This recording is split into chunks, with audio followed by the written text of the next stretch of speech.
بواد غیر ذی زرع عند بیتک المحرم، یہاں صرف تیرا پاک گھر ہے، اس گھر پر تیری جگہ پر تیرے گھر پر اپنی بیوی بچوں کو چھوڑ کے جا رہا ہوں، اپنی عزت اور زندگی کا حاصل چھوڑ کے جا رہا ہوں۔ کیوں چھوڑ کے جا رہا ہوں؟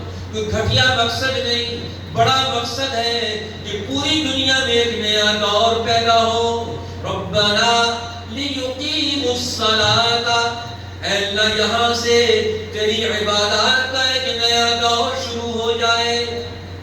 کعبۃ اللہ کی بنیاد میں اپنے گھر کے لوگوں کو قربان کر کے دے رہا ہوں۔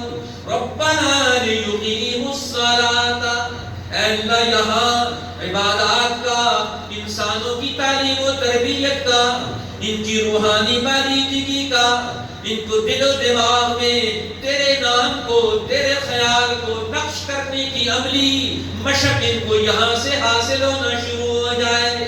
ربنا لیقیموا الصلاۃ، اے اللہ ان کی آنکھیں بھی تیرے سامنے تیرے گھر میں آ کے جھک جائیں، ان کا دل بھی تیرے سامنے یہاں آ کر تیرے گھر میں تیرے سامنے جھک جائے، ان کا ہاتھ بھی، ان کا پاؤں بھی، ان کے بال بھی، ان کا ذرہ ذرہ بھی یہاں تیرے گھر میں آ کر تیرے سامنے جھک جائے۔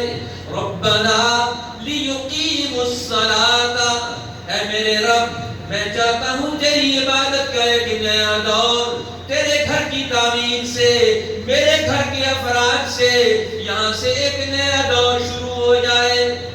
اللہ میں نے اس لیے سفر کیا تھا، میں نے اس لیے اپنی بیوی بچوں کو یہاں چھوڑا ہے کہ تیری عبادت کا، تیری توحید کا، تیرے نام کی لینے کی تاثیر کا ایک نیا دور انسانوں کے دل و دماغ میں نقش ہو جائے، جو بھی آئے تیرے نام سے سرشار ہو کر جائے، جو بھی آئے اپنی جبین کو تیرے سامنے جھکا کر تیری ذات کو سجدے کرتے ہوئے ہر غیر کے سجدے سے بچتا ہوا جائے، جو بھی آئے تیرے ساتھ جڑتا ہوا عظمت و تقدیس کا حامل بن کر یہاں سے جائے۔ اسی لیے تو یہ کعبۃ اللہ کی تعمیر کا یہ ابراہیمی دور وہ ہے جس کو قرآن نے تفصیل سے بیان کیا ہے، کیونکہ یہ آغاز ہے حضرت محمد رسول اللہ صلی اللہ علیہ وسلم کی بعثت کا، یہ ابتدائیہ ہے۔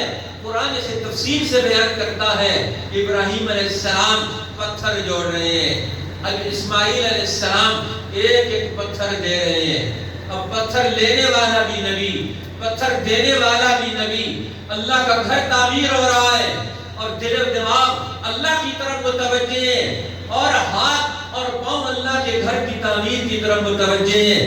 وَإِذْ يَرْفَعُ إِبْرَاهِيمُ الْقَوَاعِدَ مِنَ الْبَيْتِ وَإِسْمَاعِيلُ، اب باپ بیٹا دونوں مل کر قیامت تک کے آنے والے انسانوں کے لیے عبادات کا، اللہ کے نام لینے اور اس کی تعلیم و تربیت کے گھر کا ایک پورا دور پیدا کرنے کا آغاز کر رہے ہیں۔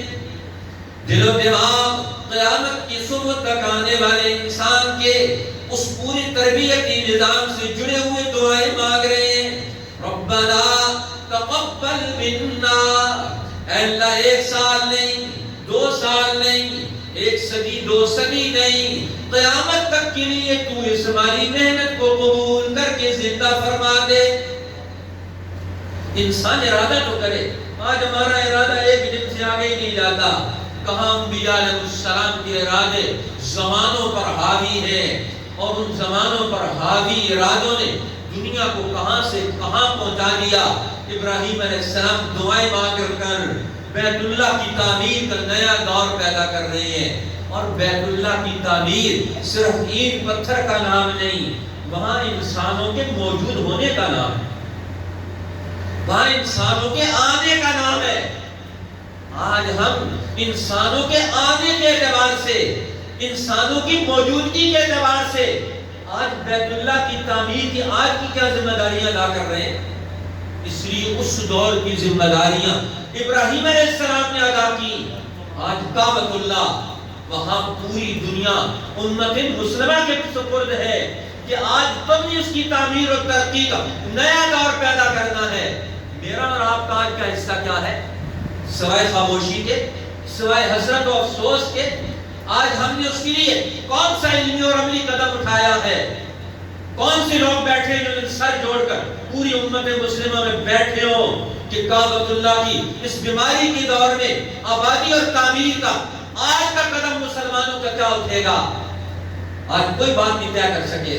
خیالوں میں، جہالتوں میں، خواہشات میں، دنیا میں پیدا ہونے والے حالات کا شکار ہو کر اپنے ہاتھ کو باندھ کر آج ہم نے اپنے آپ کو ان کے سپرد کر دیا. افسوس ہے.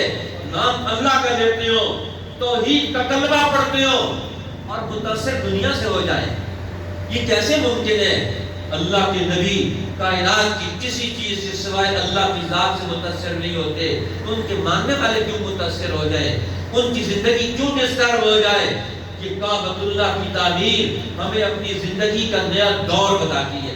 اللہ ہمیں اس دور کو پھر سے سمجھنے کی توفیق عطا فرمائے. انشاءاللہ یہ تعمیری دور جو ابراہیم علیہ السلام نے پیدا کیا، پھر اس کا اگلا دور جو اسماعیل علیہ السلام نے پیدا کیا، پھر ان کے 12 بیٹوں نے کعبۃ اللہ کی تعمیر کا اگلا دور کیا پیدا کیا، تاریخ کے اوراق میں محفوظ ہے. پھر اس سے بعد کون سی جماعتیں پیدا ہوئی، دنیا کو انہوں نے کیسے متاثر کیا، دنیا کی قوموں کی تجارت کو، دنیا کی قوموں کی عبادات کو، دنیا کی قوموں کی سیاست کو، دنیا کے تمدن کو اس کعبۃ اللہ کے جنگل و بیابان میں بیٹھنے والی ابراہیم علیہ السلام کی نسل نے رہنمائی کا کیا فریضہ سر انجام دیا. یہ مسلمانوں پر قرض ہے کہ وہ اس پوری تاریخ کا مطالعہ کر کے آج کے دور کا تعین کریں، آج کے دور کے اقدام کا تعین کریں. اللہ ہمیں اس کی طرف لوٹنے کی توفیق عطا فرمائے. آخر دعوانا الحمدللہ رب